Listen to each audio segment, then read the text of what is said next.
What's good, Gary? My name is Sierra. Today I'm here with Miss Julie at Gary Paul H. Douglas Center, the go-to place if you want to learn more about beautiful nature in Gary, Indiana. So my first question I'm going to be asking Miss Julie is, what is the Douglas Center? Well, if you live in the city of Gary, you ought to know what the Douglas Center is. We've been here for over 30 years as a place for education, environmental education. We do all kinds of ages. We do fourth-year-olds through adults and educate them about the great outdoors, particularly this habitat outside the doors here, which is an oak savanna habitat. Wow. Very, very rare habitat. Wow, good to know.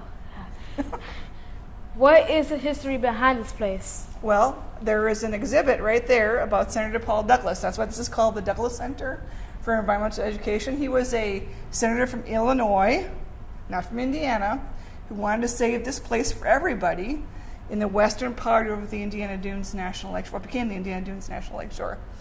And so there's pictures of him hiking and picketing on the beach and writing letters to other congressmen and proposing bills to have this addition added to the national park boundaries in 1980.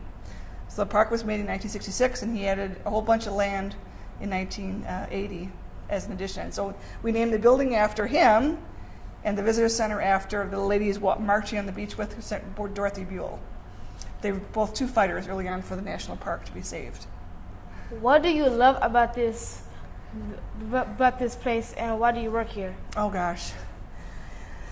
When I was in college, before I was in college, I realized I wanted to work outdoors. Outdoors is where I wanted to be all the time, and I love to learn about the outdoors. I love to tell other people what I learned about the outdoors. And so I love leading hikes. I love telling children about the beauty we have outside your windows here, right here in the National Lakeshore, right here in the city of Gary. It's amazing to me that there is so much biological diversity. Biological, I mean about plants and animals, and diversity means there's a lot of different kinds of these things right outside the door here. And so people come from all over the world to study in the Indiana Dunes National Lakeshore, as they have for over 100 years. What would happen? How would Gary be affected if this place didn't exist? Oh golly. Well, we have park partners, so you can hike from here all the way to the beach, and you can hike into the city of Gary property, whose property adjoins ours at the beach, and you can go to Marquette Park. You can go over the little lagoon. They got a big pavilion there. It's a beautiful place. So you can hike from here all the way to the beach, and then go along the beach a short distance, and you could be out there in city of Gary property, which is remarkable. That just comes right up to the national park boundaries. So how do you learn more about the organization? Well, you can always check on the web. Everyone learns about things on the web right nowadays. You can find actually about any national park if you go to www.nps, short for National Park Service, .gov, standing for government, and then do a /. And because our park has two words to it, it's the first two letters of the first two words.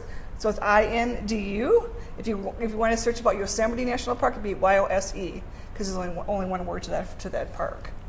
So you can find out about any national park that way, about what we're doing, what we're leading, what activities are going on, if there's any sort of dangerous activity, is there rip currents, is there something other than that can be dangerous for the visitor to come and see that day.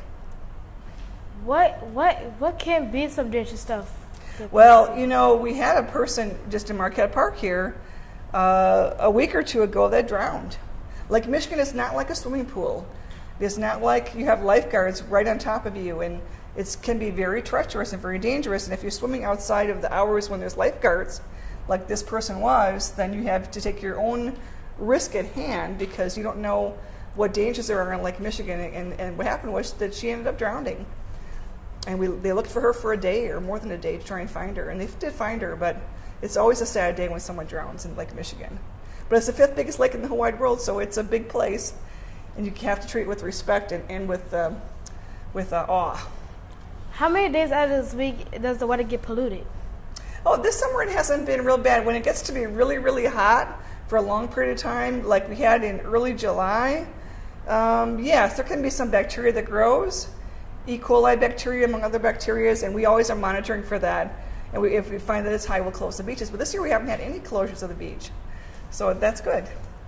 Well, that's all for today. Thanks for joining us at Curiosity, and that's what's good, Gary.